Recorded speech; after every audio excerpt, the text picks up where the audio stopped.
Everybody, welcome to episode 68 of MCRAE Live. The date today is Tuesday, June the 16th, 2020, 11:06 a.m. Eastern Standard Time. I'm coming to you live from the VoiceMann Studios in Toronto, Canada. And yes, great to be with you on this Tuesday, June the 16th. It's hard to believe we're already halfway through the month of June.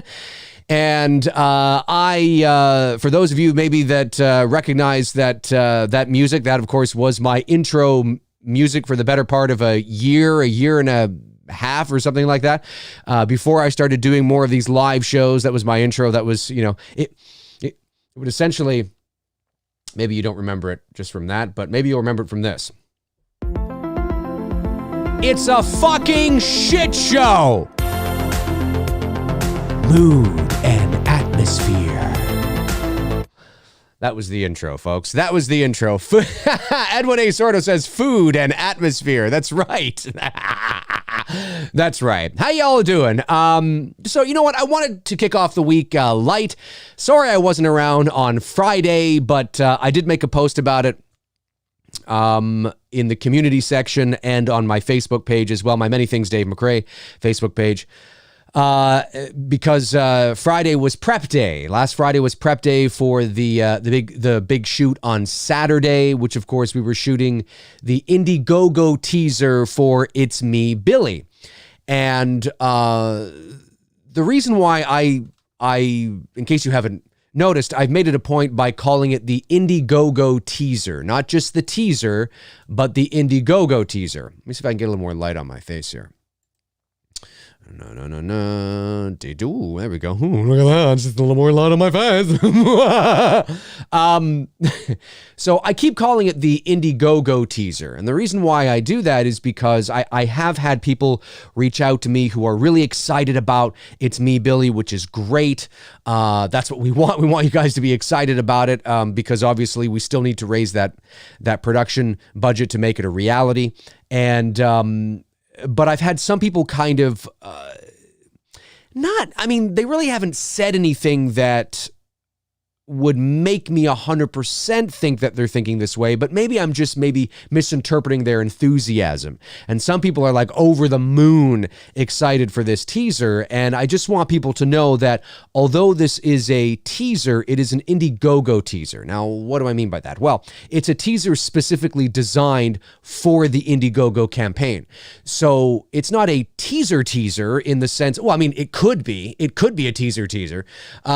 But I guess what I'm trying to say is that there's no footage from the movie in the teaser because we haven't shot the movie yet. So it's not that kind of a teaser. Although you will be seeing things, and there will be some things in there that will pique your interest, hopefully, and things in there that will definitely give you clues to maybe what this could be all about, the movie. Not all about, because we got to keep that at bay, but certainly, little things to whet your appetite, as I keep saying. The real sort of purpose of the Indiegogo teaser is to set the tone, to set the mood, to set the, dare I say it, atmosphere. That's what it is. And we want to sort of do our best to say, hey, this is what we're going for here. This is the idea of sort of the feeling that you get when you watch this. And hopefully it feels more like you know, Black Christmas, maybe the last couple of movies did. And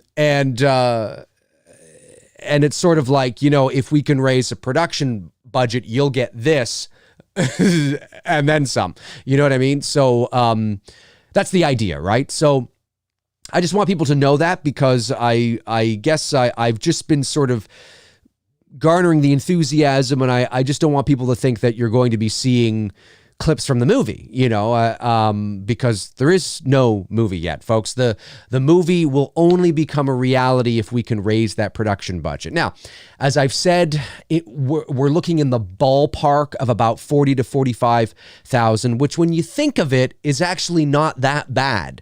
Now, it might sound like an enormous amount, which it is. I mean, it is an enormous amount of cash. Of course, it's all relative. I mean, if you're a multi-millionaire, then 45,000 is, you know, or a billionaire, then it's, you know, like $5, right? But in terms of making a short film, it's actually not that bad. And we totally think it's achievable.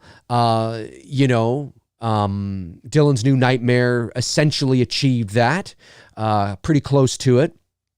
Never Hike in the Snow definitely exceeded that. I mean, they knocked that out of the park.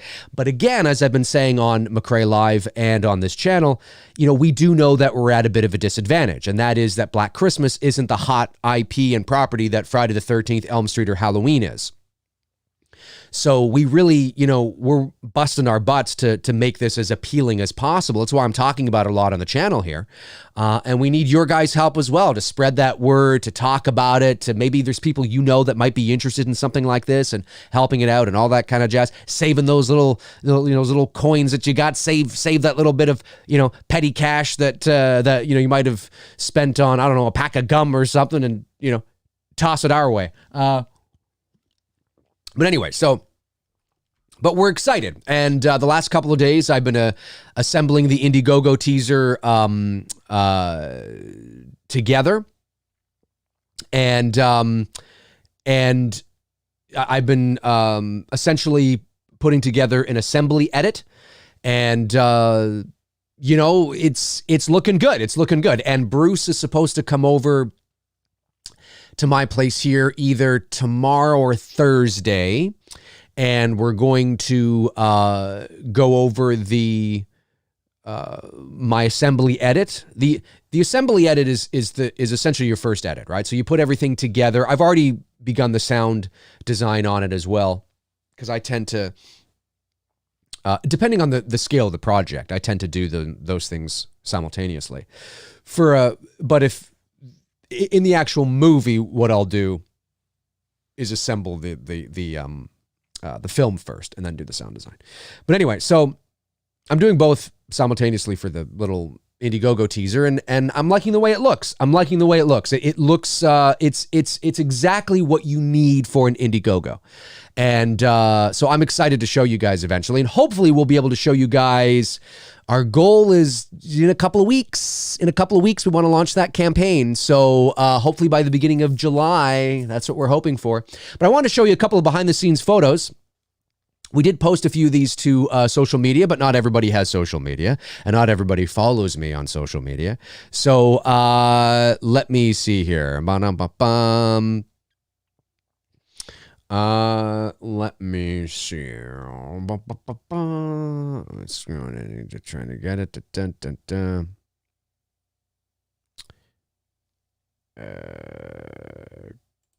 Okay, there we go. I was like, where is it? There it is.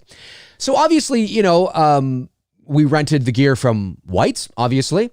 And for this shoot, this is not a big shoot. It's not a big shoot. It was just myself and Bruce. That's all we needed for this. We didn't need a crew of you know, well, when we actually go to shoot the movie, if we go to shoot the movie, I keep saying when. I want to say when. When we go to shoot the movie.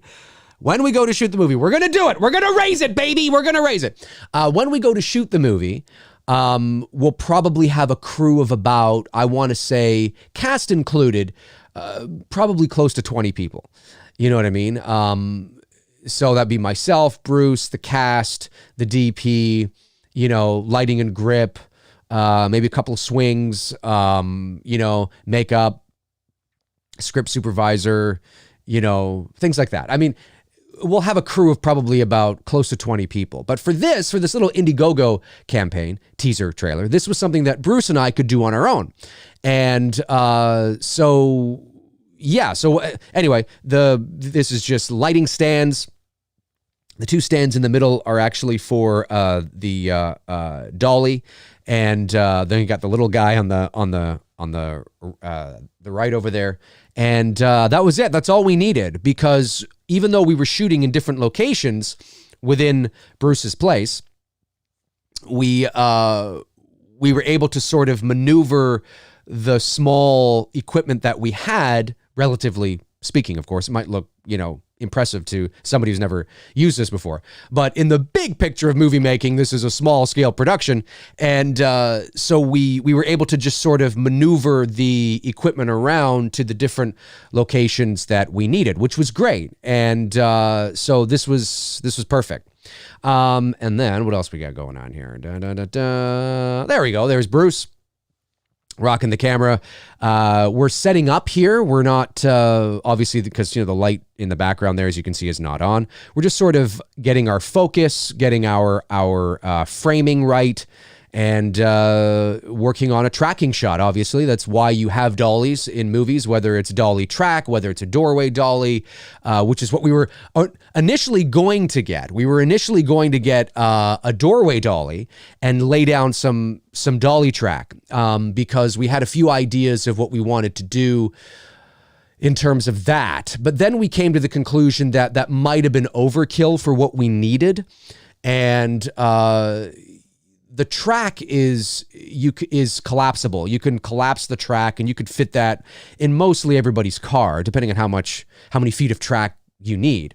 But the doorway dolly's pretty big, and to fit and it's heavy. It's big, bulky, and heavy. And to fit that in a car, we'd have to rent like a van, which would be for the movie, that's not a big deal. I mean, you that's what you do, right? But for the Indiegogo teaser, we're trying to be like, okay, what do we need here? What can we get done, where we don't have to go all out here, like we're making the actual film, right? Saves cost as well. So anyway, so we just got this, and this was perfect, absolutely perfect for what we needed, and was it got all the shots that we needed. And it was, I lost my train of thought. I was going to say something. Don't you hate that when you're going to say something and then you think of something else, but then you go back to trying to say the other thing and you're like, what the hell was I going to say? Anyway, yeah, so we settled on this because it was perfect for the space, rather than getting, 10 or 12 feet of track and a doorway dolly, which is great. And we may need that for the movie. But funny enough, as Bruce and I were making this little Indiegogo teaser, we were thinking to ourselves, this actually, depending on the shots we need, and we will know that once we break down the script with Greg Bennett, who's our director of photography. And Greg will know more. He's seen the script. He's read it. He'll know more of sort of what he thinks he needs to achieve the vision that's in the script. And we're planning on having a meeting with Greg, hopefully in the next couple of weeks, is what we want to do. That's one of the things that we have to lock down when Bruce comes over on Thursday. We have to do a script read with the actresses, and also do a separate meeting with Greg to go over the script with him, and, sort of pick his brain and what he thinks he needs. And if he's like, well, you know what, to achieve this shot, it would be great. I see you've written this, you've described this. We're going to need a doorway dolly for that. I think that's the best thing to do. Well, then that's what we got to do. And that has to, come into the budget, right? So, but it's possible that, because I think the movie, we definitely will have several tracking shots in the film. And I think that this, depending on, because I'm thinking back to the script, and I'm trying not to give too much away, depending on how it's utilized, what we've rented here may actually do the trick. But Greg will know better. Greg will know better because he's our DP and he's a pro DP. So he'll know better. Okay. So, so then that's Bruce just lining up a shot, getting all ready. Oh, let me take that one out. Where are we here? Nope. There I am. And of course, that's on my thumbnail. I'm doing the same thing, setting up a shot, checking the framing, trying to line everything up. And also, we did quite a few rehearsals because I've used this kind of thing before, but certainly it's not an everyday thing, right? So we did a couple of rehearsals. It looks easy, but to get that timing right, it's on wheels, right?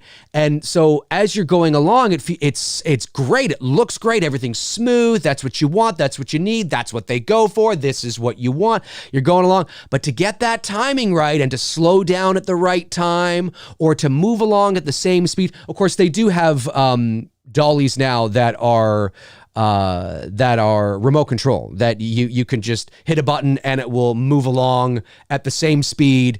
It's not going to speed up a little bit. Those micro little sort of movements that you get with the hands and things like that. They have things like that now, but we didn't bother to get that for the purposes of this Indiegogo. We decided to settle on something that was manual, and it is tricky. It is tricky. I mean, my hat goes off to all the the camera operators and the assistants out there that got to move this thing along at the same speed, so you don't speed up a little bit or slow down a little bit and things like that. It was pretty tricky, but and I've used one before, not in a long time. We used a few of them in film school too, and it can be a bit tricky, but nonetheless. So that's what we're doing here in these shots. We're not actually shooting. We're just going through our rehearsals and our tests to see if the framing is right, the exposure's right. We're going from one lighting sort of one area where it's lit a certain way into another area where it's lit another way. We want to make sure that is seamless and everything's all right and yada yada yada, like they say in Seinfeld. So yeah, and then what else we got? Is that the one? Yeah, that's it. So here we are. We're on the verge of getting ready now to shoot, and Bruce, of course, setting up. This is a 300 finale, and setting up the light to cast some extra light because. Obviously, you see the Christmas tree there.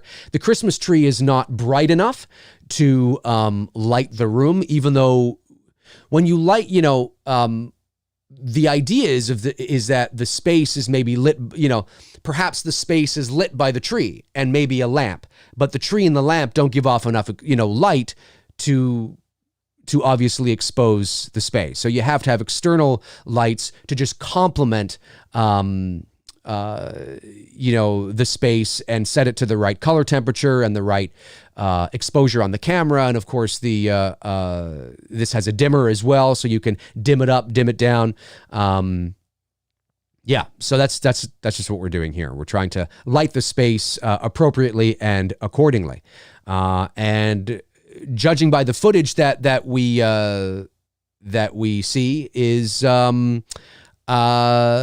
it's pretty good. I think we did a really good job. And I think Greg, if you're watching, our DP, our professional DP.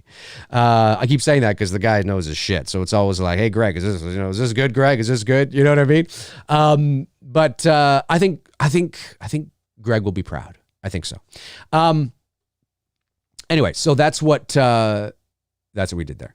And Bruce, of course, working at White's, and he's worked there for years. White's, of course, again, the equipment rental house where we got everything. Bruce knows his shit. I've learned a lot from Bruce. I know a lot already, just having been to film school and knowing what I know and my experience.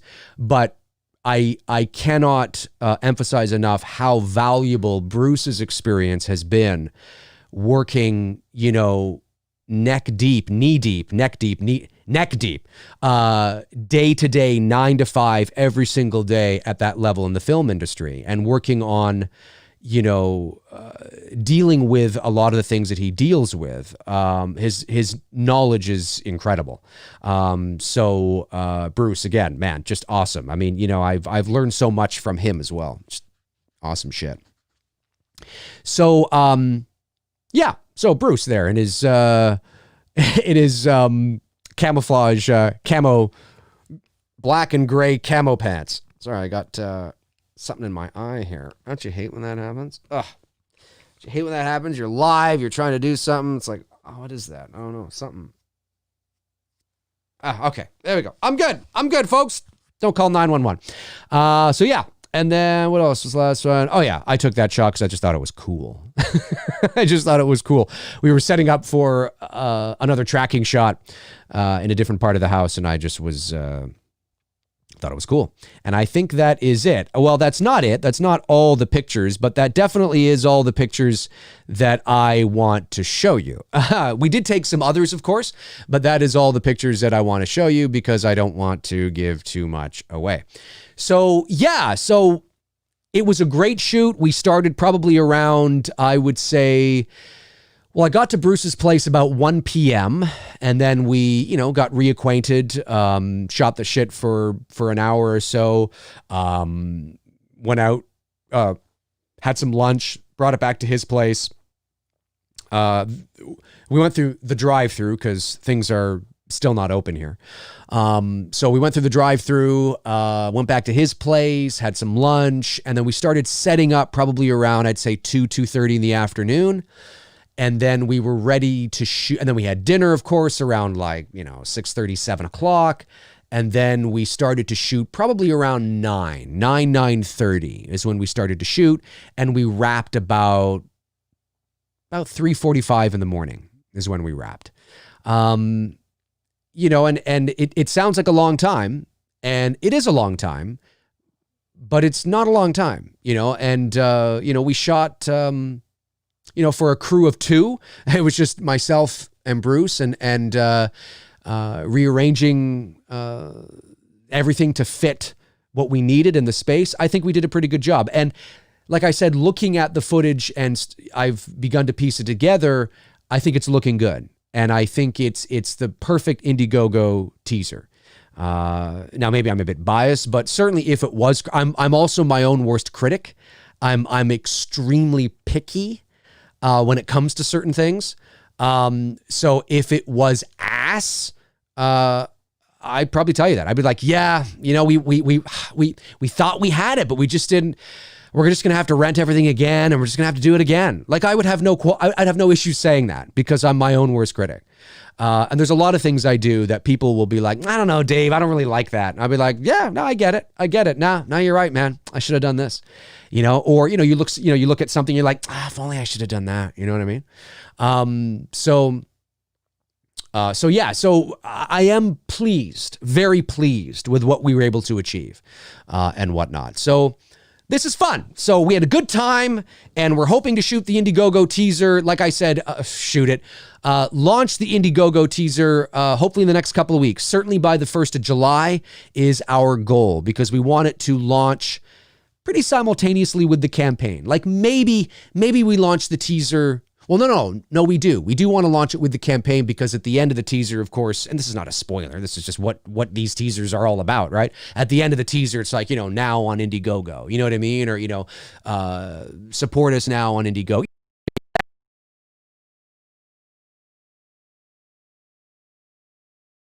For a moment, I froze for a moment, but I'm back. I'm okay. That's YouTube for you. I'm back, though. I'm back. Fucking YouTube. It's not the software, folks. It says it's using 1.8% of my CPU. So it's not the CPU. It's not the fucking goddamn YouTube. Anyway, so yeah, at the end it says, support us on Indiegogo, blah, blah, blah. So yeah, we will launch it probably the same day. And we're really hoping to do that in the next couple of weeks. So we are excited about it, folks. And we hope you guys are too. We really want to bring this movie to life. One of the things that, and it was a really nice compliment from Greg, who's our DP.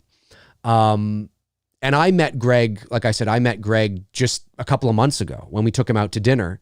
And we pitched the idea to him for him to come on and be our DP. And again, for those of you that don't know, Greg is a professional DP. He's worked at the top of he's done feature films and music videos and short films and commercials. And he's a 2-time CSC, which is the Canadian Society of Cinematographers. He's a 2-time CSC award nominee. He shot on everything from The Red to The Airy to the everything, and so he's great. And Bruce, he knows, Bruce and him know each other. And I coincidentally shortlisted him as a potential DP without even knowing that he knows Bruce. It's kind of meant to be, kind of weird like that, right? Anyway, long story short,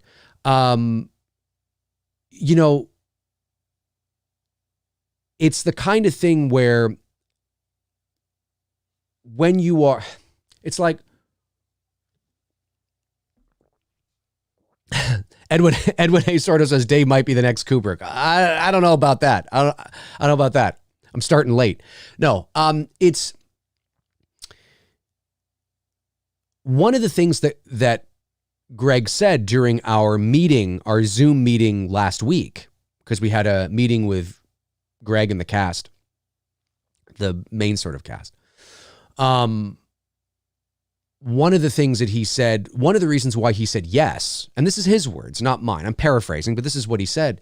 He said, one of the reasons why I said yes to come on is because of both of your passion, like your clear vision and dedication to this.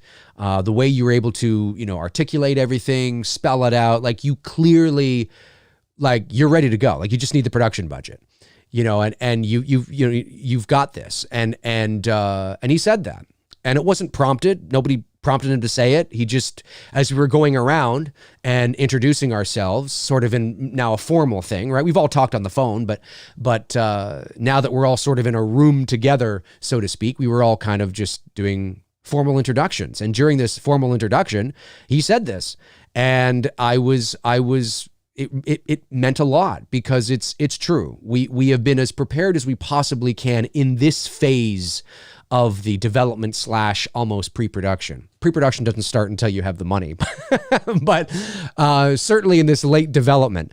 And that meant a lot because that's a guy that's, it's shot a lot of shit.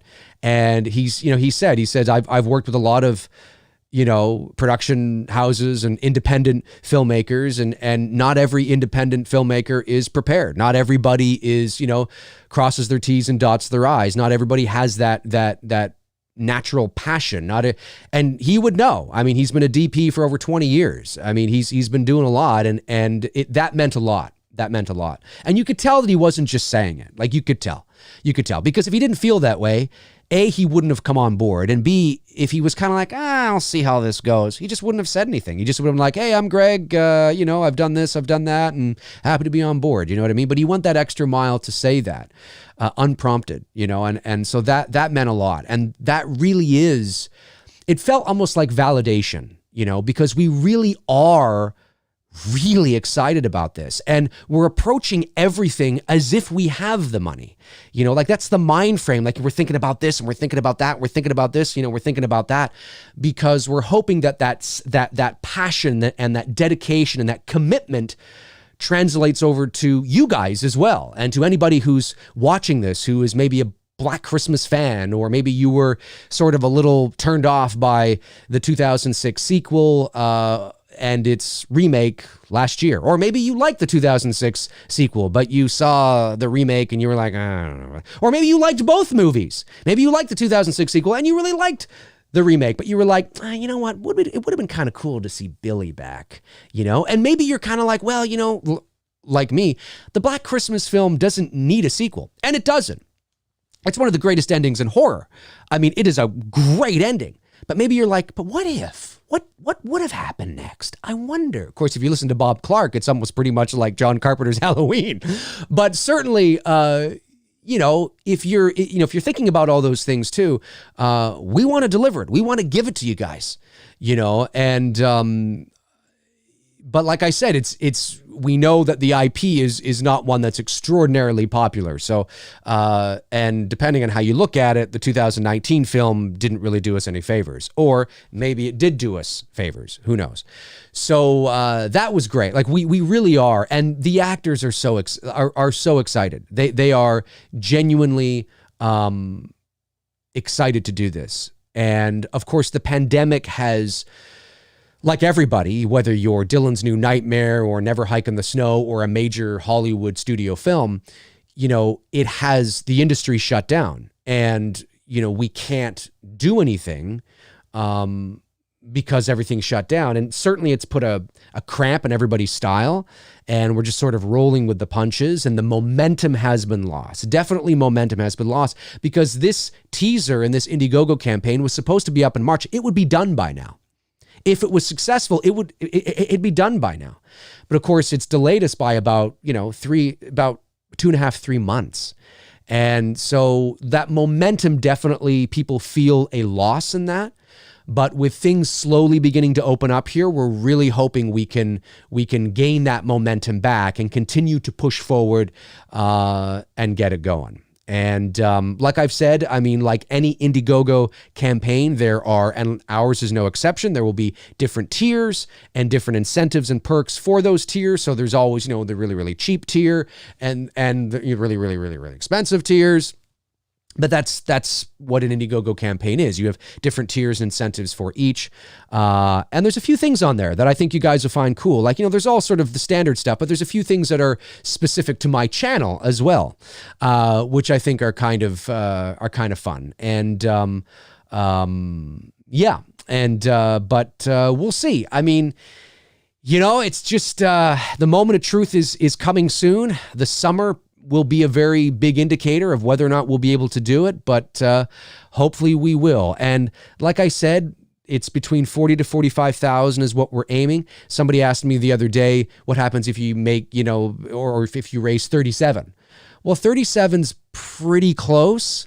So if we were to get something like 37, we don't quite meet our budget, but we get 37. And let's not forget too that Indiegogo takes a percentage of that as well. That's how they make their money. I mean, that's no matter what campaign you donate to, Indiegogo, if you raise a certain amount, Indiegogo will take a certain percentage. If you achieve your goal, they'll take less. If you don't achieve your goal, they'll take more.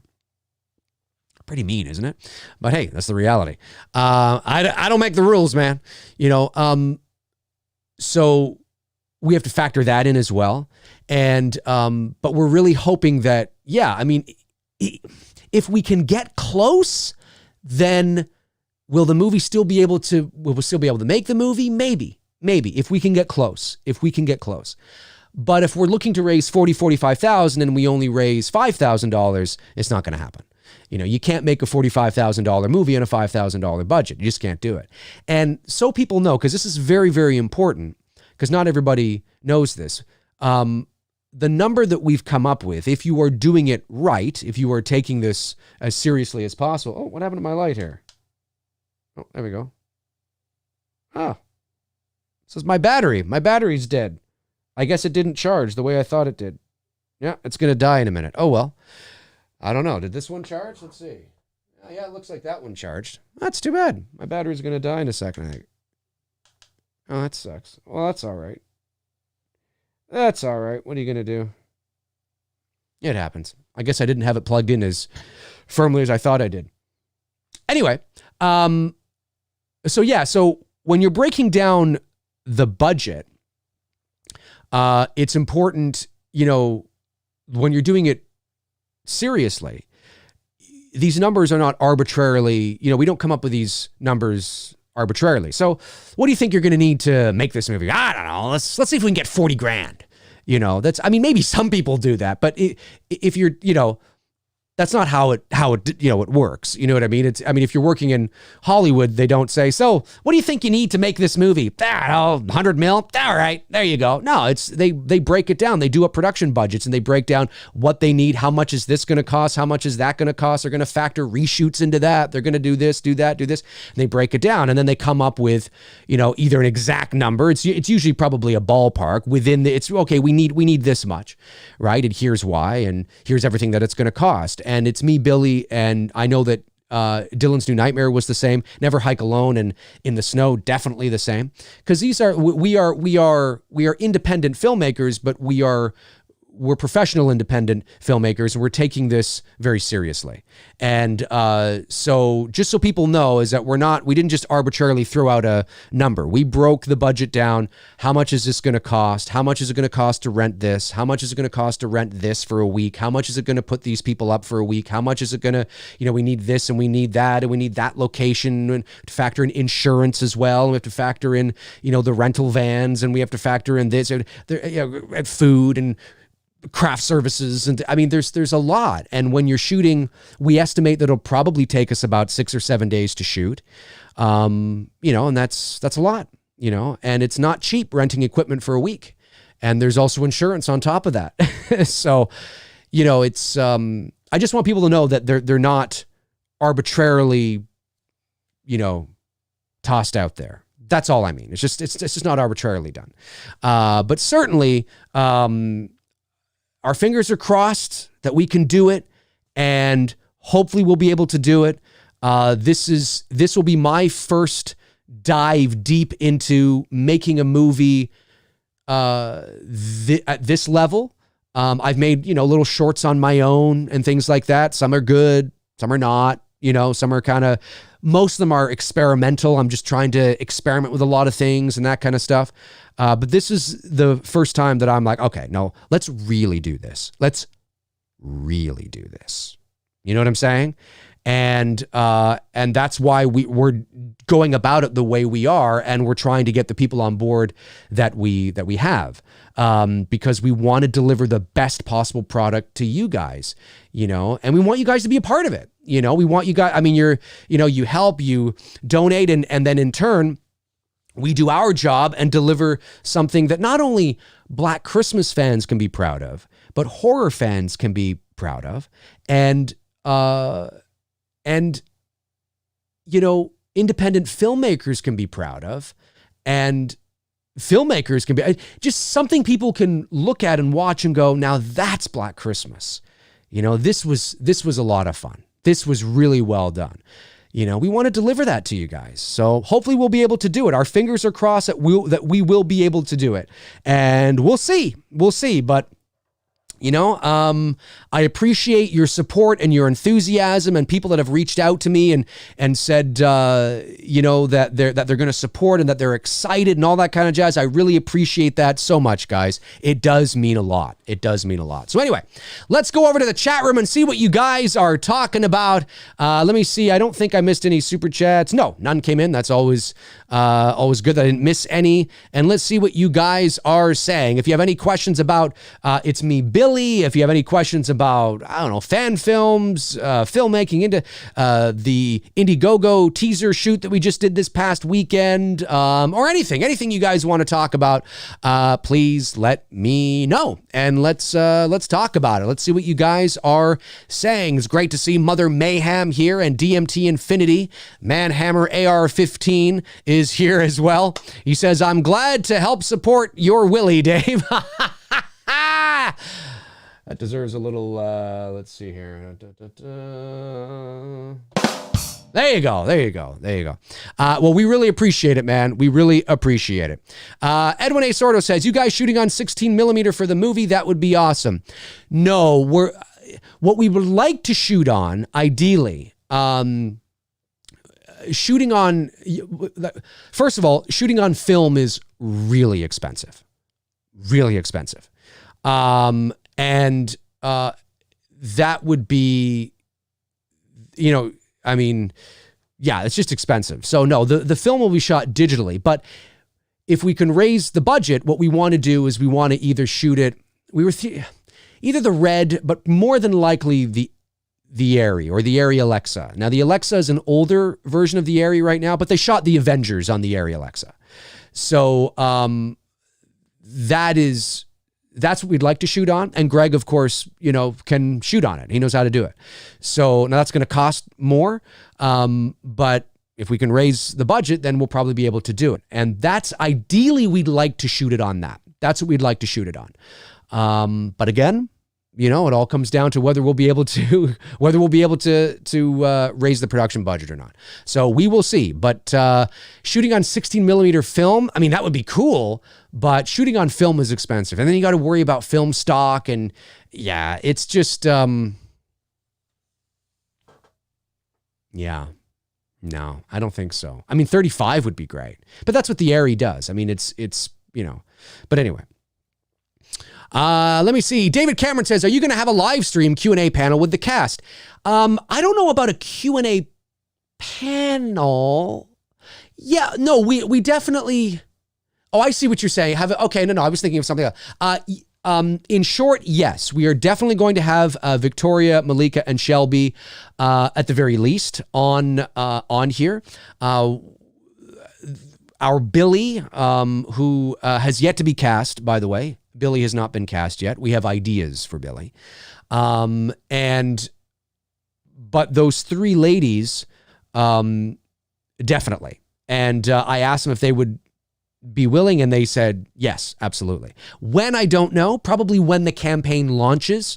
So when the campaign is launched, we can have them on and then be like, they can be cheerleaders for the campaign as well. So in short, yes, absolutely.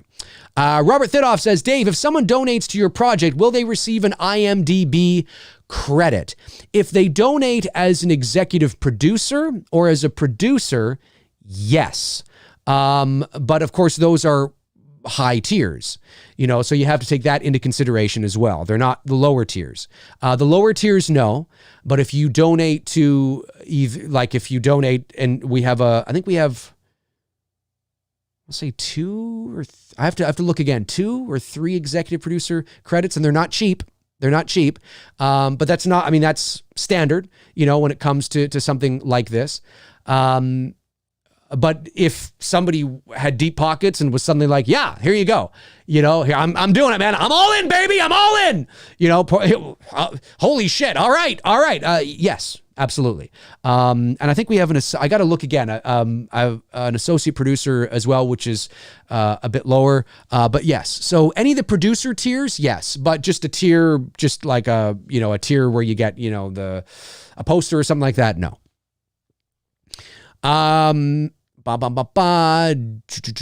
Oh, super chat did come in from MJS Lawrence. Very generous one. Thank you so much, MJS. Says, Dave, you're such an inspiring person. Well, thank you. I appreciate that. I've listened to and envisioned your Halloween sequel idea so vividly a few times. Oh, I gotcha. Can't wait to see what you come up with for It's Me, Billy. Well, thanks. And thank you for the generous super chat, man. And the compliment. I really appreciate that. It's funny. I've learned a lot about myself as I get older. I'm not, and it's not that I want people to stop if they genuinely want to say, hey, that's really cool, and they want to say something nice about me or to me. I certainly don't want people to do that.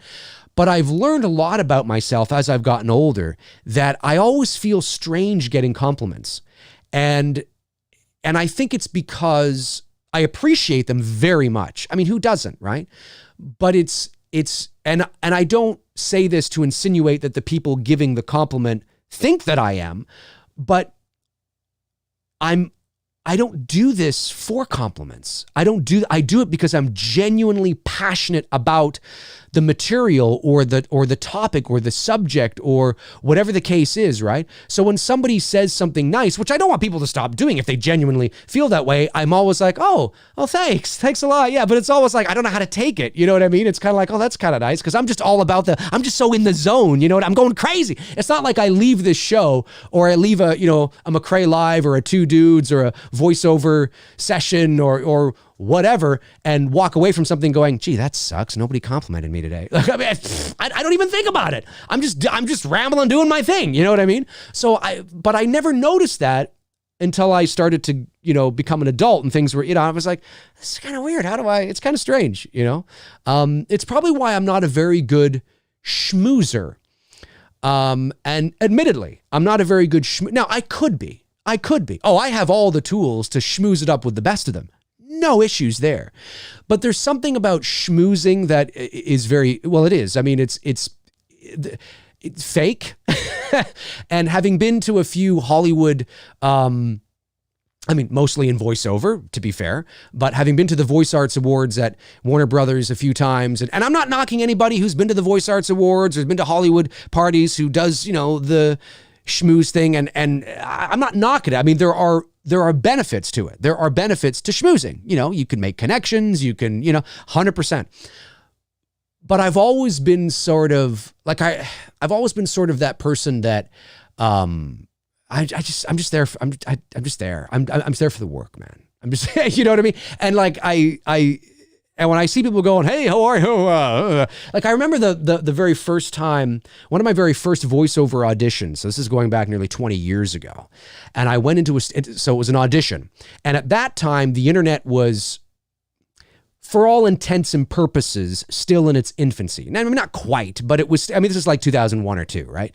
So people were not delivering auditions, there weren't as many home studios as there are today and people auditioning from home. So we were still going in. Of course, and that's the way it was. I was recording from home, but I do most of my auditions from home now.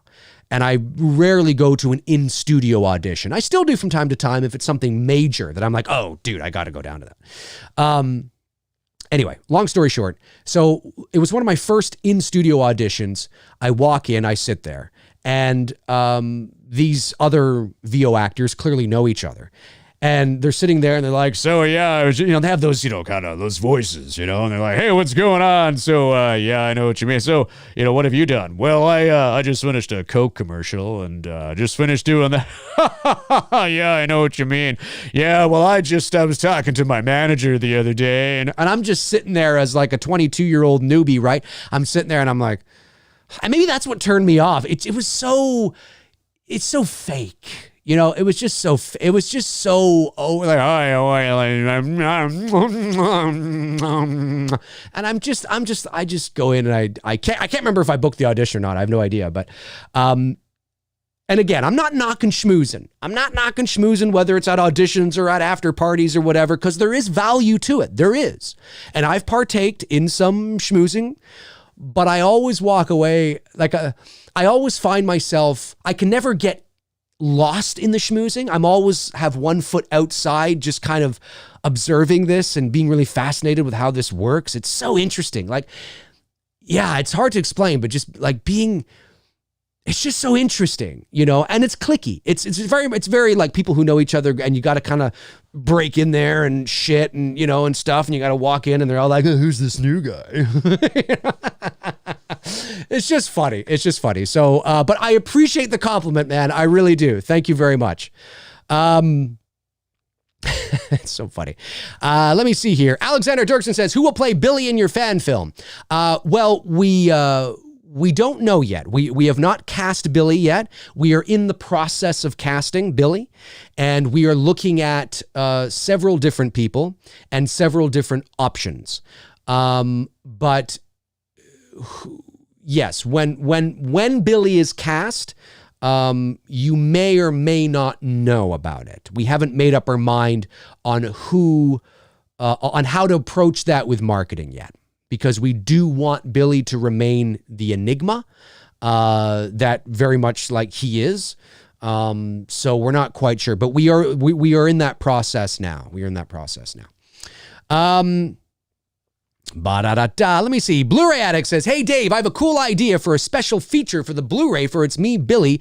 You should film the table read. Well, the table read, whether it's a virtual table read or a in-person table read, will be recorded.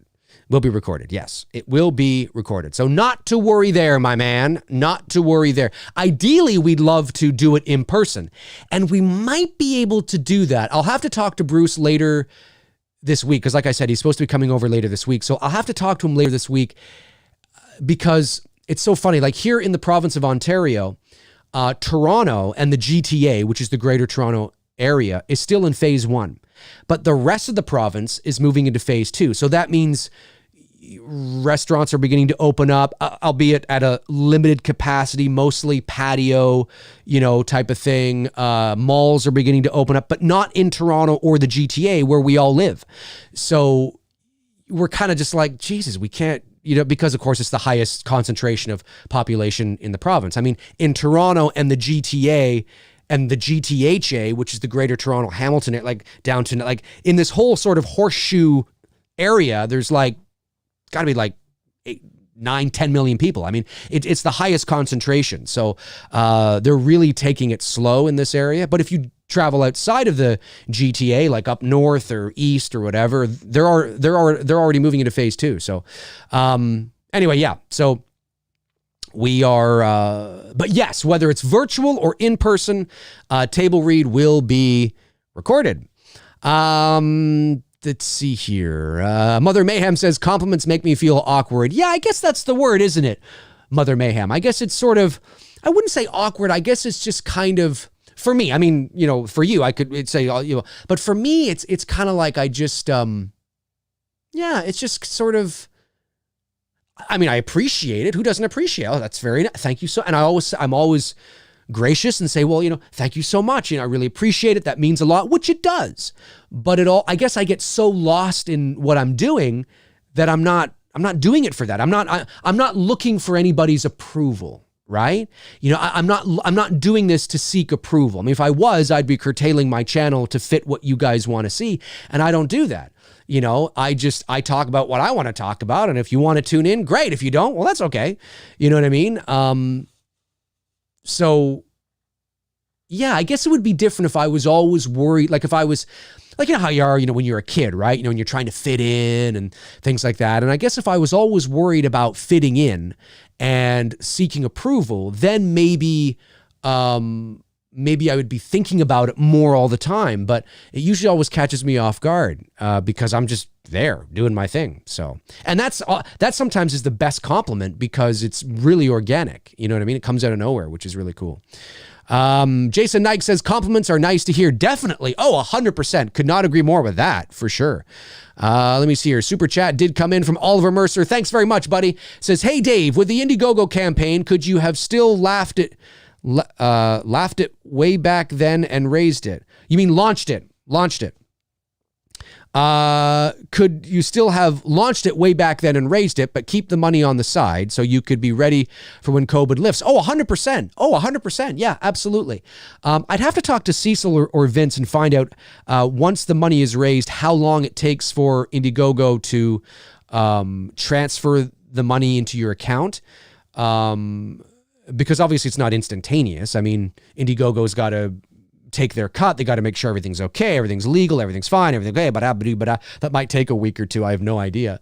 But yeah, no, definitely, yes. I mean, if we had, see, that was the goal. The goal was to launch in April, take April and May for the campaign potentially, and then move into pre-production in the summer if we were to raise it and shoot in November. Well, right now, it's still possible we could shoot in November, but it's really reliant now more than ever on if we raise that production budget. Because if we can raise the production budget and then some, because that's important too, folks, is that if we raise the production budget and you're thinking about donating to the campaign and you haven't already, or you're going to donate because we're going to have like a link, like a tip jar, as well. And you want to donate that way, we'll do, It's Me Billy-a-thons. If we can raise more than what we need, that's only going to help us because that's going to be able to lock in and secure extra shooting days, or maybe extra casting for something, or, whatever it is, deeper post-production. I mean, though that stuff is, and any filmmaker will tell you, whether you are, J.J. Abrams working in Hollywood or whether you're an independent filmmaker, any filmmaker will tell you that to know that you have an extra shooting day if you need it is such a relief, especially when you're working at the independent level and oh my God, it's like, oh, you know what? Because, problems are going to happen. And that it's so good that way. So like I said, if we're close and we exceed it, if we can exceed it by, $1,000 or $2,000, that's always good too. Because it will go right back into the production. And shooting days is something that I'm always like, oh, are we going to need that extra day? It'd be great if we could have it, and then if we don't use that extra day, then we can put it towards the perks, right? Then it just gets allocated towards the perks, or deeper post-production, whatever needs to be done, you know what I mean? So casting or something. So we'll see. But definitely, yeah. Oh yeah, no. We still we would have been going full throttle, my man. Let me see here. Rolly Malo is commentary for It's Me, Billy. Yep. Oh yeah, there'll be a director's commentary for It's Me, Billy. What I'd like to do is I'd like to get yes, there definitely will be a director's commentary and maybe a director's commentary with the cast as well. But again, we want to do this, folks. We want to do this, but we got to raise the production budget. Darren Sand says Kuma Dave's sequel will be from the 1973 version. That's funny. Where is? Oh, I see.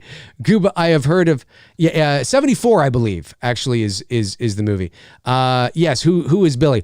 It's an unofficial sequel, fan fiction, but it's a sequel to the original Black Christmas from 1974, and I mean that is like a perfect movie to me in terms of the way it ends. It's like, oh, it really does. It doesn't need an end or a sequel at all. But we're playing what if, what if there was more, still keeping the enigma there, but what if there was more and there's things you discover and it's like, oh, you know what I mean? It's a little tease for you there. Terrell Sims sends in a super chat, just supporting the channel. Thank you so much, Terrell. Really, really appreciate that. Crystal Lake Counselor 1977 says, Dave, will the original sorority house have a cameo in your film? I'm not going to say yes and I'm not going to say no because I'm trying to keep everything with the production in terms of that sort of a secret. But that's not a yes. Okay. It's not a yes, but it's not a no. I really mean that. I want to try and keep this sort of, I don't want to talk about too much of that. Let me see here. Steve McCoy says, Dave, I have no doubt that this fan film will be outstanding. Your energy talking about it is infectious. Thank you so much, Steve. Hopefully it's so infectious that it infects people to donate. But thank you so much, man. This is the energy. This is the passion that our DP Greg, who's, like I said, he's a pro DP. He's you know what I mean? He was like, I want to work with you. That was the best compliment because he doesn't have to. He's got projects lined up. He's got professional shit that he's doing. He just finished shooting a feature this past year, actually. I forget the name of it now. But anyway, he didn't have to. But he wanted to. And it wasn't just because he knew Bruce. I mean, okay. He could have said, I appreciate it, but I don't know, It meant so much. And that passion, I can feel it with everybody. When I talk to Malika, when I talk to Victoria, when I talk to Shelby, they're ready to go. It's like you can feel it, and Victoria said that they all, this will be Victoria's, I think, second or third little horror short that she's done. And she said, she said, again, I paraphrase, but during our meeting, she said that, no pun intended, she said, but the script is, now this is her. I'm not saying that you're going to think this. You may watch the movie and go, this is ass. You know what I mean? Who knows? I'm just saying that she said this on her own, not prompted. Of course, what else is she going to say? I always go by the edge. I always go by the old thing where it's like, I think people mean it when they say it. At least I take that approach, because if you didn't think that, you just wouldn't say anything. I think most people just wouldn't say anything. I don't think you would unnecessarily compliment somebody or something that you actually thought was shit.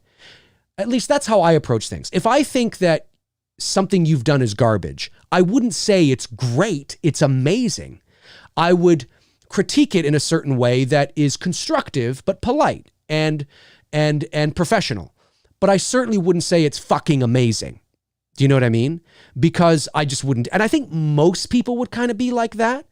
But anyway, Victoria, who's playing Sam, the lead, she said to me, she read the script and she says, I've read a lot of shorts that come across her desk, so to speak. And she says, this one is killer, is what she said. She says, it's so, and part of that could also be because Bruce and I are very descriptive writers. So when we are writing and we are showing, not telling, we are really, it's very, you can read it and you really picture it. You know what I mean? So that could help as well.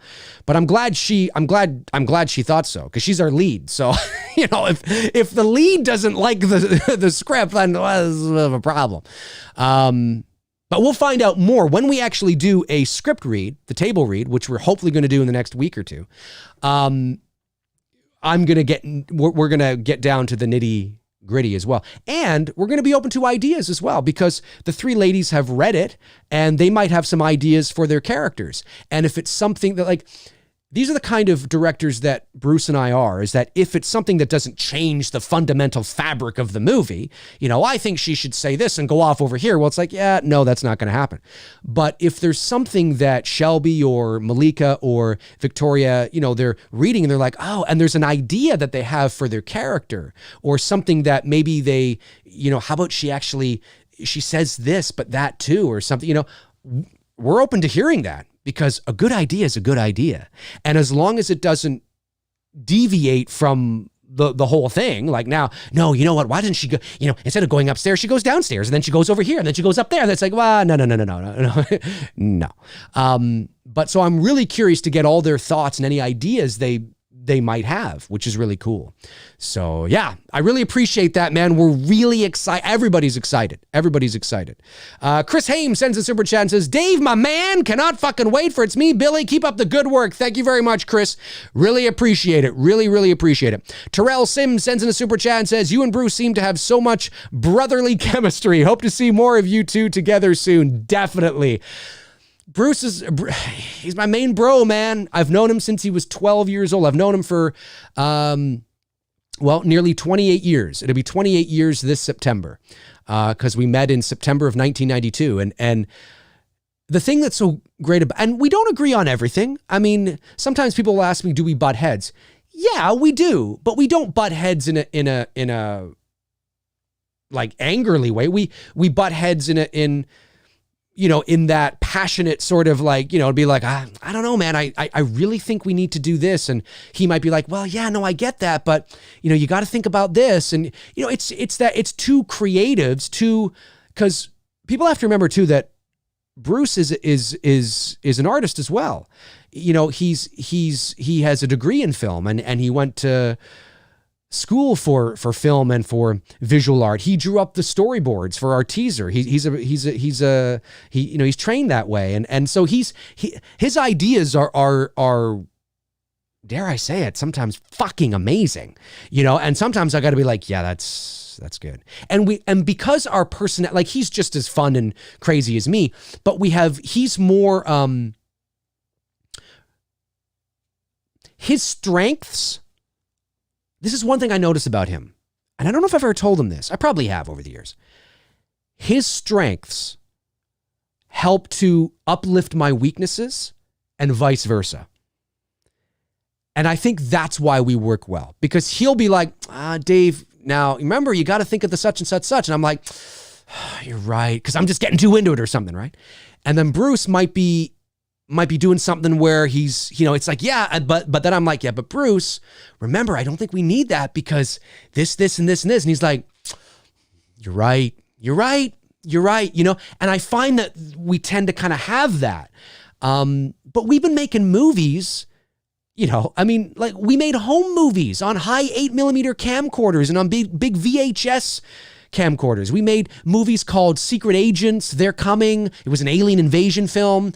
We made 3 Halloween ripoff movies called The Night He Came, The Night He Came Back, and The Night It Came to an End.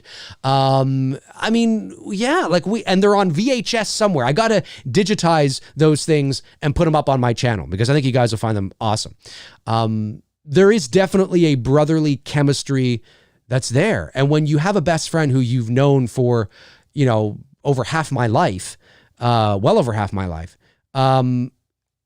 there's just a natural organic chemistry that's there. But we don't always agree on everything. I mean, we do have our own creative ideas about things. But the great thing about Bruce and I is we agree more than we disagree. And that's really cool because we share a similar vision. You know what I mean? Well, we share the same one, but I mean in terms of how to execute it. Goomba Johnny says, Dave, question about Indiegogo. If you run a campaign, if it comes up short, are you allowed to complete it with your own money, or does it all need to come from the campaign, or people are refunded? Well, that's a good question. Well, I guess if I could I complete it with my own money? Yes, I wouldn't. My understanding is once the campaign is done, so you've ran the campaign for a month or you've ran the campaign for 2 months, because you have 30 or 60 days. And after the 30 days, if you still haven't raised your money, you can choose to then run it for another month. But after 2 months, after 60 days, it's done. I can't then donate to the campaign because it's done. Now, if I have money saved, which is offsetting, the funds that I didn't raise. So I do It's Me Billy-a-thons. I set up a little tip jar that you guys can donate through PayPal, or something like that. If, say, I've raised $5,000 that way, well, then I can take that and put it towards the campaign for sure. But I don't think anybody can then, like me, I don't think I can just add to it, because once the campaign's done, it's done. Now, if we come close to raising the money, like I said, we want to raise between 40 and 45,000 US. Okay. If we get to 37,000, we're not quite there. Well, maybe with some of the money that I'm raising from the other, things, or maybe that's total. Maybe it's 37,000 total. I think I can choose to refund, or we see if we can make this work. Maybe there's some things we have to cut. Maybe we can't get the location we want to get. Oh my God, I'm telling you, this location's amazing. But maybe we can. Maybe we can't do that. Okay, you know what? We got to cut that scene. I know we were going to do this and have them, and then we're going to have and then we're going to, and then I know, but we can't do that now. We got to rework that. So that would be, if we get close, that's the first thing we look at, is we go, can we do this with still $10,000 short or something like that? That's a lot of money short. Dude, that's a lot of money short.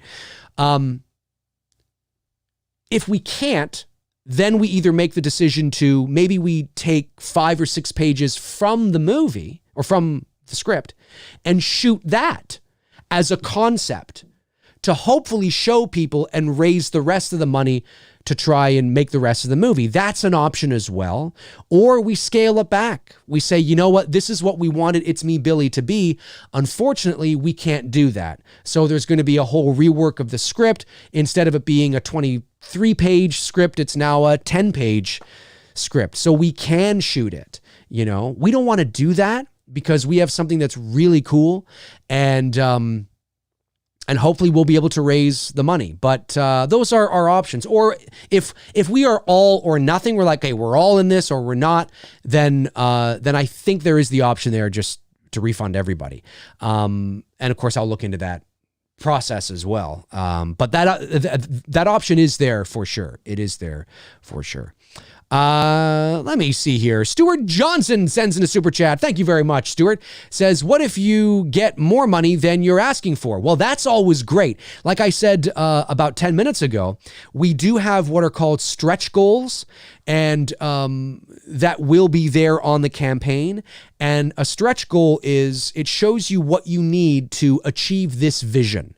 So what we need is in order to make It's Me, Billy as it is right now, we need, it won't be between 40 and 45,000. That's what it will be when the campaign launches. It'll probably be about 45,000 is what it'll say, okay? So you go to Indiegogo, it says, we're looking to raise 45,000 US. Okay.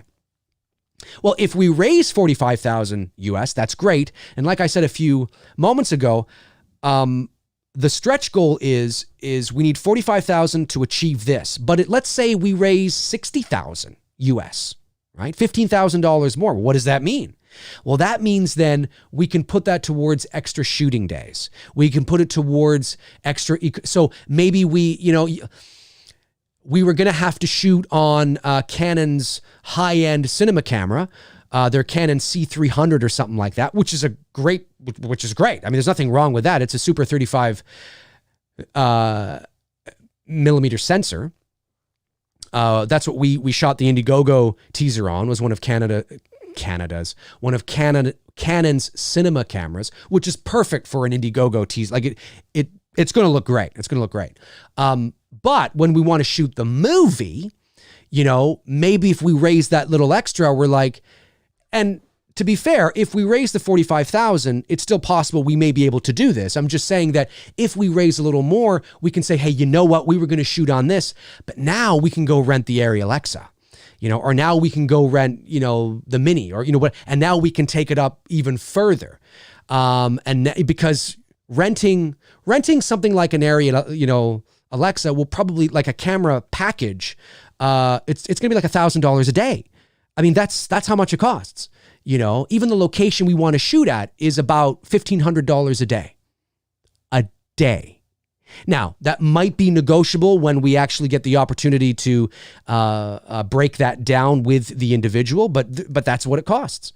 And that's just the shooting location. So if you think about that, to shoot at a particular location for, let's say, 6 or 7 days, it's going to be about $7,000 or $8,000 just on the location. That's not, equipment and insurance and crew and cast and eating, and it costs a lot of money. So if we can raise more than that, then we could have an extra shooting day. We can improve the production value, depending if we're short on that. We're really going to try and not be. Extra casting, deeper post-production as well. So there's always advantages to it. And so definitely if we raise it and there's still, let's say there's still 5 days left in the campaign and you're thinking about donating $50 or something like that, don't stop, do it, because that will only help us in the long run, for sure. And if it doesn't go towards the production, it'll definitely go towards the perks at the very least. Because if we raise $45,000 US, there's going to be a lot of people with a lot of perks and a lot of shipping and, costs and all that kind of stuff. And to fulfill the perks, because we have to print off posters, we got to print off t-shirts, we got to print off, all sorts of things, right? So it all goes towards that too. So if we can raise more, that is only beneficial for sure. But to achieve the film, that's what it is. Tom Ungurian says, Dave, ain't the average budget for a fan film around 30 to 40,000? Well, it depends on what level of fan film you're talking about. If you're talking about, shooting on your cell phone with your buddies in your backyard, an amateur sort of thing, which most fan films are. Most fan films are backyards with your friends on a weekend. And sometimes they put a lot of effort into it. A lot of effort. Most fan films are like that. Most. Then no. I mean, you wouldn't be spending $30,000 or $40,000 on a fan film like that. But if you're doing something like, if you are somebody who works in the industry, or you are a filmmaker yourself, or you have, connections like I do and like Vince does, who has his own production company in Los Angeles, Womp Stomp Films, and what Cecil is doing, and then that's a different level, right? You know what I mean? And And I would say that in terms of Dylan's New Nightmare, Never Hike in the Snow, Never Hike Alone, It's Me, Billy, yes, that would be about the average, between 30 to 40,000. So we are right in the average. Like when you look at what Dylan's New Nightmare was looking to raise, what Never Hike in the Snow was looking to raise, we are right there. We are right there. We're asking for a little more than what Cecil needed for Dylan's New Nightmare, but we're asking for a little less than what Vince needed for Never Hike in the Snow. I think Vince needed 50,000 and he crushed it. He made like $115,000. He crushed it. But the great thing with Vince though, is that he had a lot of stretch goals. He has sequels that he wants to do. And he says, well, in order for us to achieve Never Hike in the Snow, we need 50 grand. Okay. But if we can raise 75 grand, then that will go towards pre-production for the sequel that is about to follow up. He crushed it. Now, part of the reason why he crushed it is because he already had Never Hike Alone out there. And Never Hike Alone, the production value on that and the attention to detail, very few people argue that it's one of the greatest Friday the 13th movies, let alone a fan film, right? But it's a fan movie. And it's certainly a great high production value. They took it seriously. They had a crew. They are professional independent filmmakers. And they shot a movie. They shot an independent film. And that's why it looks as good as it does. So he already had that moving into Never Hike in the Snow as bait. Well, hey, do you want to see more of this? Right? And everyone's like, oh, take my money. I think he had over 1,000 backers or something like that. It was insane. And of course, iHorror and Bloody Disgusting and MovieWeb, and of course they all picked up, the story and ran with it. It's Me, Billy is a bit of a different thing. We are a little bit at a disadvantage. We have to drum up that excitement and that anticipation. There will be a press release that will be going out around the time of the Indiegogo campaign as well. But certainly, that would be the average at this level. But I wouldn't just say the average for a fan film overall, because there's a lot of fan films and there's a lot of Star Wars fan films now that are costing that much too, that are fucking spectacular. It costs a lot of money to make a movie. It does. And our biggest costs for this will be location and equipment. That's the biggest cost. And, but that's what makes the movie sometimes, is of course, the acting too, of course. We've done well with our casting. But anyway, yeah. So yeah, in this space, at this level, yeah, it's about, we're in the ballpark for sure. Let me see here. Super chat comes in from Neil Rook. Is it Rook? Is it Rook or Rook? Dave. I know I've asked that before. Dave, I got peanut butter on my junk. Maybe I need to stop getting my junk out when I make a sandwich. Random question. Do you like Chinese food? That's funny, man. Can you imagine that's what anyway, that's funny. That's really funny. Do I like Chinese food? I do. Yeah, no, you mean like the North American style, like Chinese food, like, chicken balls and rice and, the buffet stuff. You know what's funny though, is that I love buffets. Love them. Buffet, however you say it. A buffet. I love buffets. A buffet. How do you say it? Buffet? Buffet? Buffet. A lot of different ways you can say it. I had that one time when I was doing an ad for a restaurant. I had to say it like several different ways and emphasis on certain syllables because they weren't sure which one they wanted to go with because it was regional. It's fucking hilarious. Anyway, I love them, but I can't eat that much. There's so much goodness. Now, I know you're not talking about a Chinese buffet, in your question, but I love all sorts of food. I love it. But I find that when I go up once, they're just not worth, like you spend what, like $20 or something, right? It's like all you can eat, right? But I find that when I go up and I pack my plate with stuff, I go back and I eat it, I feel like I'm done. Like I just ate a big meal. I'm done. I don't need to go up again. It's really not worth it. That's the one thing I hate about myself. My girlfriend's the same way. Like, we love buffets. Who doesn't love it? You go up, you're like, oh my God, I can combine all this food that you wouldn't ordinarily combine, and rice and chicken balls and cake and ice cream, and this is amazing. But I find that after one gulping, I'm like, I'm full, I'm stuffed, I feel like shit. And that just that was not $20 worth of food right there. Because, of course, they're counting on you to go up like 6 times, you know what I mean? And then it becomes worth it. It's the only thing I hate about buffets, but certainly I do like Chinese food. Yeah, who doesn't? Who doesn't? Ryan Andrew Allen says, Dave, why not take the inspiration from Black Christmas and make an original film that you can make a financial return on? That's a great question. Definitely, that is something that I want to do. I've written a lot of shorts. I've written a lot of short films that are original. I have an original feature-length film that I have written as well. But the reason why, you could say the same thing to Vince as well, and, to Cecil. A lot of the reasons why I've yet to do that is because the short films I've made in the past I know there's a lot of people that like the little Halloween things I've done, but I'm not taking it seriously. And what I mean by that is that I'm out there having fun. I'm shooting them on phones, DSLRs, and with my friends, and we're just having fun. We're just kind of creating spooky stuff. I've yet to really tackle something at this level. This way. This will be my first venture into that territory.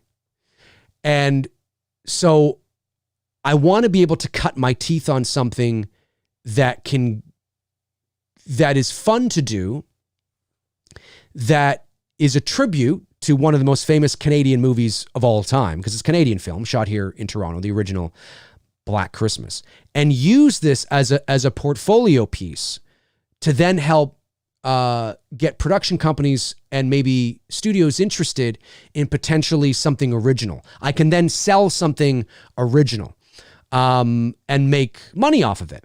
A lot of people, fan films are becoming a great, it's like what Vince is doing. Like Vince's goal, and I don't want to speak for him, but he would love to shoot a real Friday the 13th movie. I mean, dare I say it, he pretty much did and pretty much has with Never Hike in the Snow.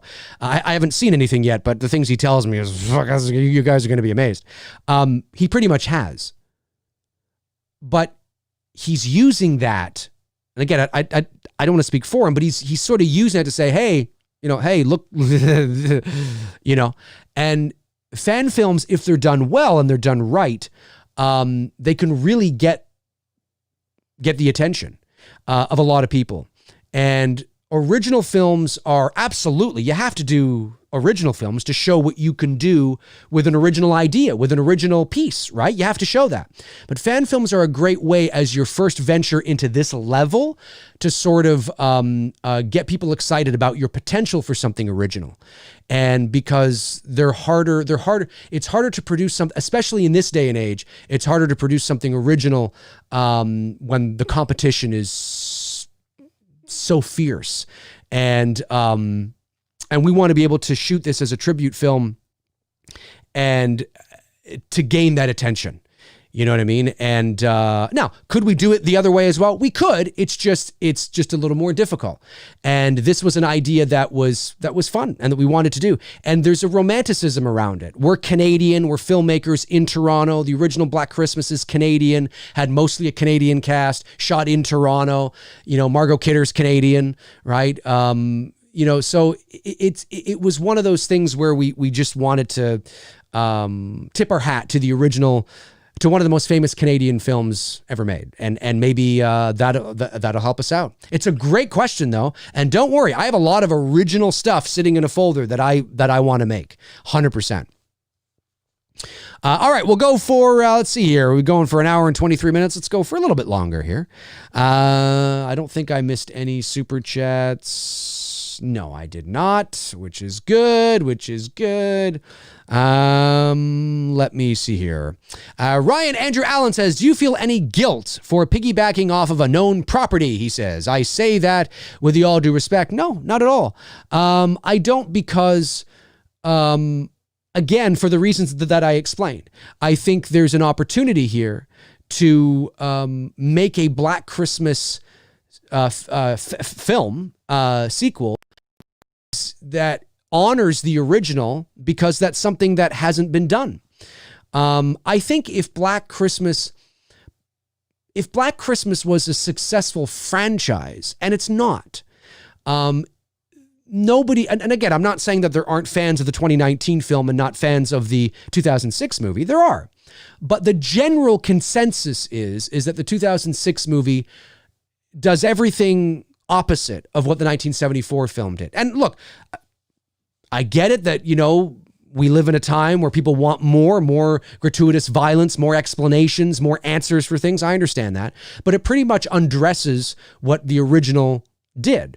And the 2019 film is not even related to the original in any way, shape, or form at all. There's no Billy, there's no Agnes, there's no, nothing. I mean, really, the 2019 film should have been called Sleigh Girls, which was the, or one of the subtitles for that movie.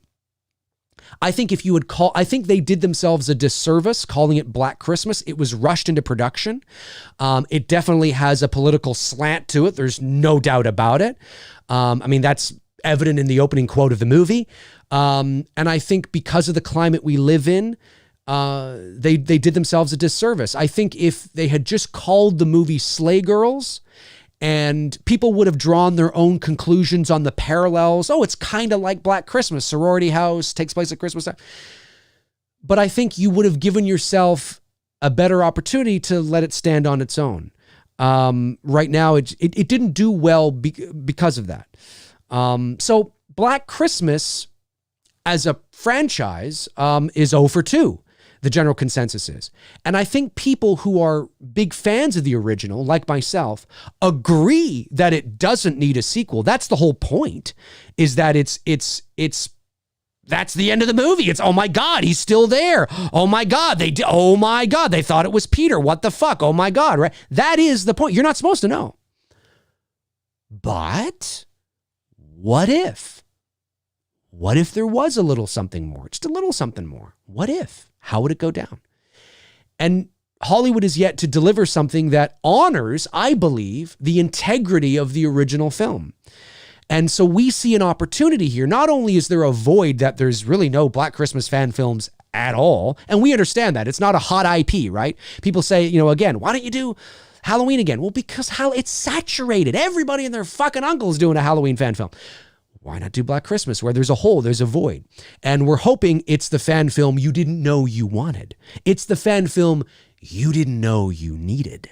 You know what I mean? That's what we're hoping. And we see an opportunity to honor the original, to do it right.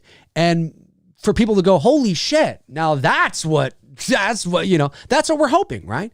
And create some buzz, and see where it goes from there. So that is our mindset. That is sort of where we're at. Great question, though. Great question. Billy Van says, Dave, can't wait for It's Me, Billy. Thank you very much, buddy. Have a fantastic show on Thursday with Sandy Johnson. I won't be able to watch live, but I'll be watching after. Well, thank you so much, Billy. Yes, for those of you that may not know, Thursday at 5 o'clock p.m. Eastern Standard Time. I normally do my shows every Tuesday, Thursday, and Friday at 11 a.m. Eastern, but this Thursday at 5 p.m., I will be interviewing Sandy Johnson, of course, the original Judith Myers from John Carpenter's Halloween, and her agent as well will be on as well, because he wants to tell the story about how he found her and all that hoopla around that. So don't forget, Thursday, 5 o'clock p.m. Eastern Standard Time, myself, Sandy Johnson, and her agent will be talking her story, her life, and of course, Halloween. So don't forget that. Let me see here. Dead Real Society says, Dave is going to be the indie horror king of 2021.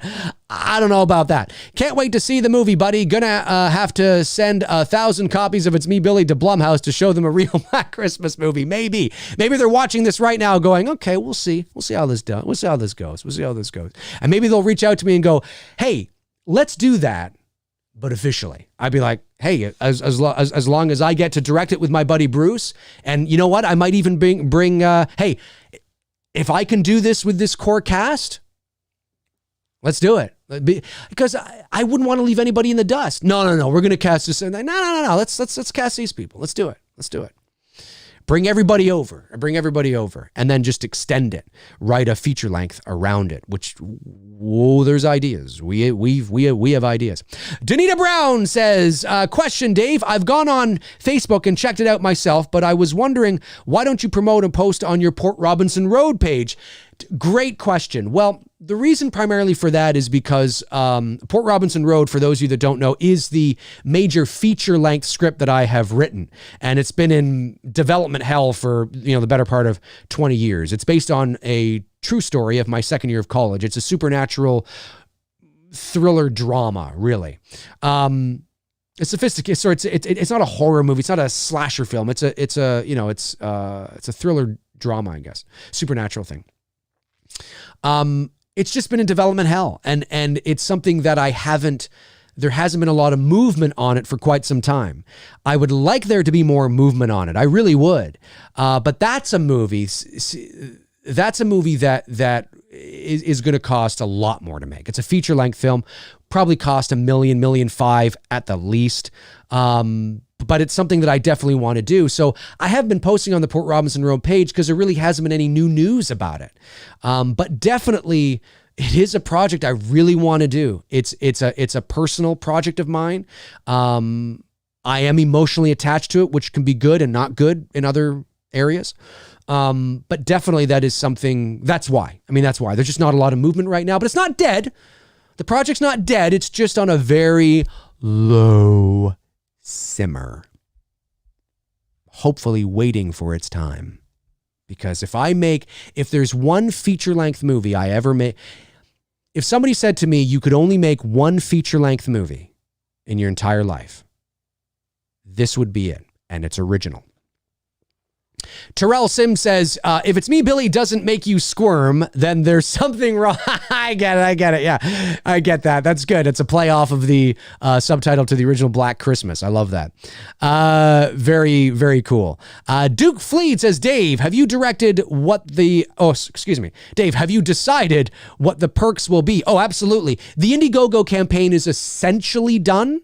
Bruce and I will go over it and tweak it a little bit, but it's essentially done. It's just needs the teaser trailer there, one final rundown, and then we'll post it. We definitely have. We decided that months ago. Crystal Lake Counselor 1977 says, Dave, we know Michael and Billy are human. Michael is a bit supernatural. How do you access Billy and his motivation? Is he simply mentally ill? Also, how would Billy handle a run-in with the Shape? Well, Billy is human, absolutely. In the original Black Christmas, of course, you don't know anything about him. You know less about Billy than you do Michael Myers. And you know fuck all about Michael. You know even less about Billy. So that, all I'll say is that is preserved. But like any sequel, there needs to be an expansion. See, the great thing about Billy is that the character of Billy was never designed to have no motive, right?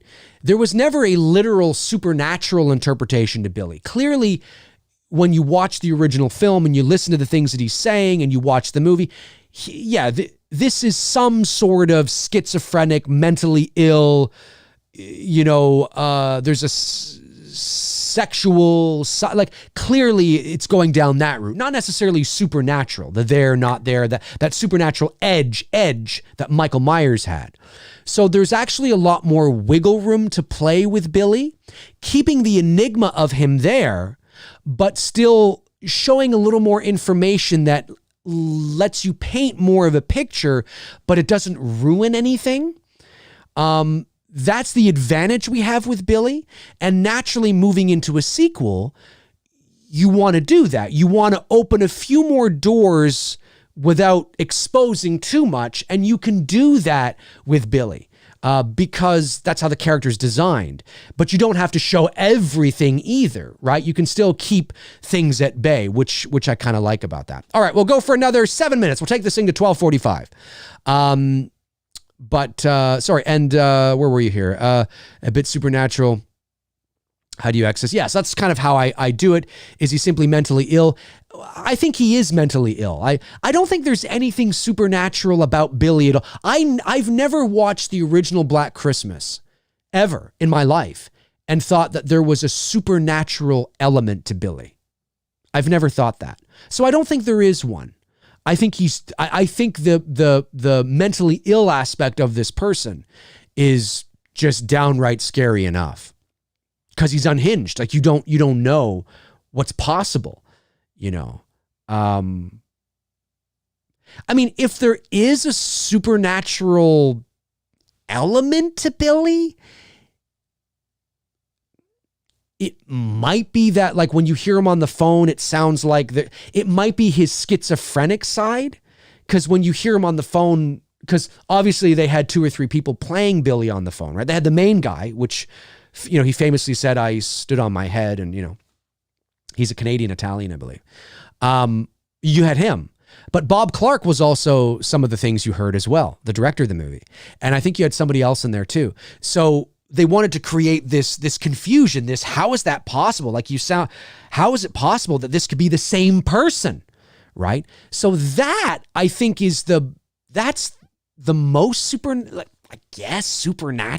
is that how could these voices in this tone be from the same person? But I think that really at the end of the day, it's because he's schizophrenic. He's unhinged. But that is creepy to hear on the phone without context, knowing that it is the same individual. That's fucking creepy. That's like, how is that possible? Like there's almost and I say this with a very fine grain of salt. It's like there's a demonic sense there. Like, there's something, do you know what I mean? But there really isn't. It's just this mentally, but that's the more supernatural side, I guess, if you wanted to point to something that could be supernatural, or not literally supernatural, but have a bit of that flavor maybe. But the character of Billy himself, I think, I don't see that. So there's more room to play, which is actually great. Let me see here. Scrolling down. Goomba Johnny says Halloween fan films are definitely saturated. I agree, but not on the level that you would. Want to produce. Would love to see what you would put together with a 50,000. Oh, listen, I would. If somebody wanted to give me $50,000 to produce a Halloween fan film, I would.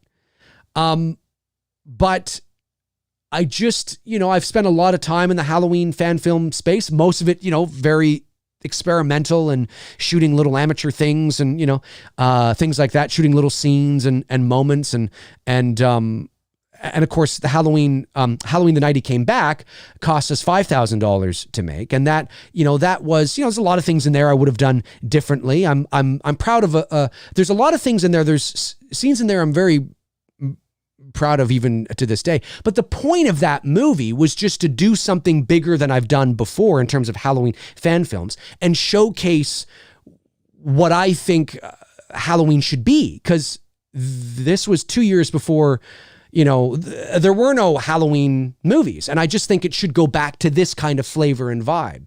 But it certainly wasn't, I didn't take the same approach to The Night He Came Back as I'm taking It's Me, Billy. So it's Me, Billy is we're all in on this in terms of utilizing our resources and connections and things like that. So it'll definitely be a different feel. Like when you watch, if we are able to raise the money, when you watch It's Me, Billy, it's going to blow anything I've ever done in my entire life out of the water because we're going to have high production value, professional cast, locations. It's just, it'll be great, but we got to raise the money first. You know what I mean? So, but definitely, I wouldn't be against it. It's just, I just didn't want to do it. I've just kind of been there, done that. There are others that are doing it, like JP DiStefano, who did a killer job on Halloween Night. You got the guys doing Halloween Inferno and things like that, who are doing a good job there. It's just not a space that I wanted to tackle. I wanted to do something that was different, and maybe that'll be the death of it. but maybe it'll be the life of it too. That's like, oh, it's like I said, the fan film you didn't know you wanted or you didn't know you needed, All right, a couple more minutes here. Alexander Dirksen says, I wish you all the success with your fan film, Dave, and hope Blumhouse sees it and comes to you and says, let's make a full-length film with you. That would be amazing. Blumhouse, I'm open. My schedule is open here. Blu-ray Addict says, hey, Dave, do you drink alcohol? And if so, what is your drink of choice? I'm not a big drinker. I like Rickard's Red when it comes to beer. I'm not a big beer drinker. I'll have Ryan Coke, maybe a scotch every now and then, just to something just to sip on. Well, yeah, a glass of wine from time to time. I'm not a big drinker. Like when I was at Mickey Yablon's house and he had me over, and we had dinner there, we had wine, and Mickey was trying to get me to drink scotch. And because I'm not a big scotch drinker, but I was like, what the hell? I think what did it was we had dinner, I had some wine, he was showing me like original Halloween shit, which was amazing. He showed me an original shooting script from the original Halloween, obviously, because he had it. He also showed me an original, it's on my channel, just YouTube, Dave McCrae, Mickey Yablons, maybe? I don't know. I don't know what the title is, but he had in his archives, because obviously his dad was the producer on Halloween, he had an original reel-to-reel of an original recording of the Halloween theme. An original recording of the Halloween theme. Reel to reel, right there in the case. I opened it up, I looked at it. It's on my channel. You should check it out. So anyways, I think I had 2 glasses of wine at that point, and I was like, what the hell? Let's have some scotch. So he poured us a glass of scotch, and we were, having the scotch, and so like just things like that, just like special occasions. But it's not like I've never been a drinker. I've never been, hey, it's Friday night. All right, I got to get my beer. I've never been that guy. It's just usually on like special occasions. Of course, that was a special occasion. You know what I mean? Like, come on, So it's just sort of, that's kind of it for me, really, I think at the end of the day. Just things like that. Yeah, I'm not a big drinker. I mean, look at me. I don't need to be. You know what I mean? Let's see. Okay, one more. Wayne Gotke does